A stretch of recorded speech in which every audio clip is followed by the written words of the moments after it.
വാർത്തയിലേക്ക് അർജുന്റെ മൃതദേഹവും വഹിച്ചുള്ള ആംബുലൻസ് കേരളത്തിലേക്ക് പുറപ്പെട്ടു. വൈകാരികമായ യാത്രയിൽ മൃതദേഹത്തെ അനുഗമിച്ച് MLA സതീഷ് സെയിൽ, AKM അഷ്റഫ് MLAയും കർണാടക പോലീസിന്റെ അകമ്പടിയോടെയായിരുന്നു യാത്ര.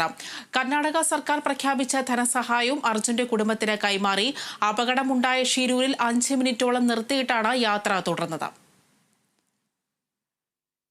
വിശദാംശങ്ങളുമായി ഹരിത ചേരുകയാണ്. ഹരിത, ഇപ്പോൾ മൃതദേഹവും വഹിച്ചുള്ള ആംബുലൻസ് ഇപ്പോൾ കോഴിക്കോട്ടേക്ക് തിരിച്ചിരിക്കുകയാണ്. എന്തെല്ലാമാണ് വിവരങ്ങൾ?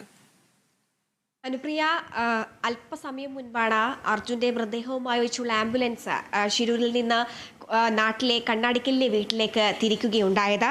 ഷിരൂരിലെ ഉരുൾപൊട്ടൽ മരിച്ച അർജുന്റെ മൃതദേഹം 74ാമത്തെ ദിവസമാണ് ഇന്ന്. 74ാമത്തെ ദിവസമാണ് അർജുനെ 72ാം ദിവസം അർജുനെ കണ്ടെത്തി. ഇപ്പോൾ അർജുന്റെ മൃതശരീരവുമായിട്ടുള്ള യാത്ര ഇപ്പോൾ ഷിരൂരിൽ നിന്നും കോഴിക്കോടേക്ക് പുറപ്പെട്ടിരിക്കുകയാണ്. വളരെ അർജുനെ അറിയുന്നവർക്കൊക്കെ അല്ലെങ്കിൽ നമുക്കൊക്കെ ഏറെ സുപരിചിതനായ അർജുൻ ഇത്രയും ദിവസങ്ങൾ കൊണ്ട് നമ്മുടെ കണ്ണ് നനയിച്ചിട്ടുള്ളൊരു യാത്ര തന്നെയാണ് ഇപ്പോൾ ഷിരൂരിൽ നിന്നും കോഴിക്കോടേക്ക് ആരംഭിച്ചിരിക്കുന്നത്. മരത്തടികൾ കയറ്റിയ ലോറിയുമായി അർജുൻ പോയ അതേ വഴികളിലൂടെയാണ് ഇപ്പോൾ അർജുനെയും വഹിച്ചുള്ള ആംബുലൻസും പോകുന്നത്.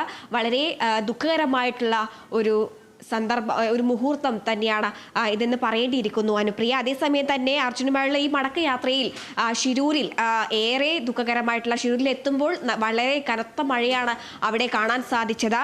മണ്ണിടിച്ചിൽക്കണായ ജഗന്നാഥിന്റെ ഈ കുടുംബവും അർജുനെ യാത്രയേക്കാൻ അവിടെ എത്തിയിട്ടുണ്ടായിരുന്നു.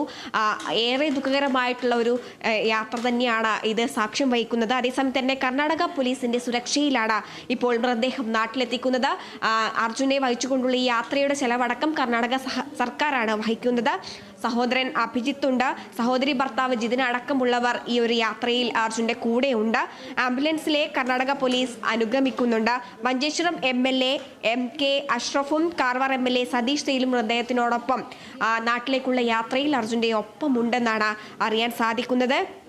അതേസമയം തന്നെ ഈ വഴിമധ്യേ ദുരന്ത സ്ഥലത്ത് ഒരു നിമിഷം അർജുന്റെ ആത്മശാന്തിക്കായി പ്രാർത്ഥിക്കുമെന്നും സതീഷ് സെയിൻ അറിയിച്ചിട്ടുണ്ടായിരുന്നു. നമുക്കറിയാം, ഈ 74 ദിവസത്തെ തിരച്ചിൽ വളരെ നിർണായകമായിട്ടുള്ള ഒരു ഘട്ടത്തിലൂടെയായിരുന്നു ഇത്രയും ദിവസം തിരച്ചിൽ അവിടെ ഉണ്ടായത്. ഒടുവിൽ ഡ്രഡ്ജർ എത്തിച്ചതോടെയാണ് അർജുന്റെ മൃതദേഹം വഹിച്ച ഈ ലോറി കണ്ടെത്തുകയും ആ ലോറിക്കുള്ളിലെ ക്യാബിനുള്ളിൽ നിന്ന് അർജുന്റെ മൃതദേഹം പുറത്തെടുക്കുന്ന ഒരു സാഹചര്യം ഒക്കെ ഉണ്ടായത്. അതറിഞ്ഞ നിമിഷം നമുക്കും നിർണായകമായിരുന്നു. വളരെ ദുഃഖകരമായിട്ടുള്ള ഇത്രയും ദിവസം 72 ദിവസം എടുത്തു അർജുനെ ഒന്ന് പുറത്തെത്തിക്കാനും. ഈ അത്രയും നിർണായകമായ നിമിഷത്തിലൂടെ കടന്നുപോയ തിരച്ചിൽ ഉൾപ്പെട്ട ഒരു നാളുകളായിരുന്നു. അർജുന്റെ കുടുംബം അടക്കം ഇത്രയും ദിവസം കാത്തു നിന്ന ഒരു സാഹചര്യമായിരുന്നു. വളരെ ദുഃഖകരമായിട്ടുള്ള, അല്ലെങ്കിൽ ഓരോ ദിവസവും അർജുന്റെ തിരച്ചിൽ നടക്കുന്ന ഓരോ ദിവസവും നമുക്കും പ്രതീക്ഷയായിരുന്നു.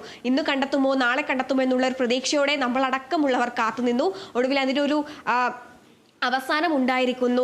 നാളെ രാവിലെയോടെ അർജുന്റെ മൃതദേഹം വഹിച്ചുള്ള യാത്ര കോഴിക്കോട് എത്തും. 8:30 പൊതുദർശനം ഉണ്ടാകുമെന്നാണ് അറിയാൻ സാധിക്കുന്നത്. ആദ്യം അർജുന്റെ വീട്ടിലാണ് പൊതുദർശനം ഉണ്ടാവുക. അതേസമയം അതിനുശേഷം വൈകുന്നേരത്തോടെ മൃതദേഹം സംസ്കരിക്കുമെന്നുള്ള വാർത്തകളാണ് പുറത്തു വരുന്നത് അനുപ്രിയ.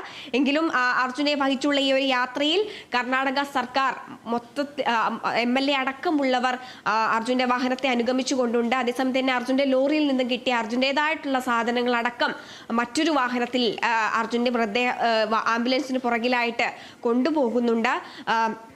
8:10 മൃതദേഹം വീട്ടിലെത്തിക്കുമെന്നാണ് ഇപ്പോൾ ലഭിക്കുന്ന വിവരം. എങ്കിലും ഈ ഒരു വാഹനം ഇപ്പോഴും ഷിരൂരിൽ നിന്നും പുറപ്പെട്ടു. നാളെ രാവിലെയോടെ അവിടെ എത്തുമെന്നാണ് അറിയാൻ സാധിക്കുന്നത് അനുപ്രിയ. അർജുന്റെ മൃതദേഹം വഹിച്ചുള്ള ആംബുലൻസ് ഇപ്പോൾ കോഴിക്കോട്ടേക്ക് തിരിച്ചിരിക്കുകയാണ്. വിശദാംശങ്ങളാണ് ഹരിത നൽകിയത്.